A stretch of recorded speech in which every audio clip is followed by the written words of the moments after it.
I think one of the hardest things to accept is that you can't save people from themselves. You can love them, guide them, hold space for them, but you can't make them choose differently. For a long time, I confused caring with fixing. I thought if I tried hard enough, if I gave enough, if I explained things clearly enough, I could pull people out of their patterns. But you can't drag someone into awareness. You can't convince someone to heal. You can only meet them where they are, and sometimes that means letting them go. It's a painful truth because helping feels good.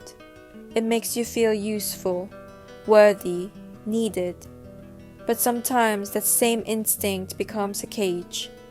You start revolving your life around someone else's chaos, mistaking their peace for your responsibility.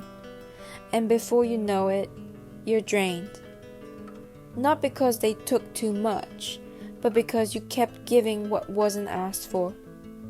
You start to realize that not everyone wants to grow. Not everyone wants to be seen that deeply. Some people are more comfortable in their pain because it's familiar, and trying to pull them out only drags you down with them. There's a kind of grief in that realization, the grief of seeing potential that may never bloom. But there's also freedom in accepting it, because when you stop trying to save everyone, you start saving yourself. You start noticing the energy you wasted on people who didn't want to meet you halfway.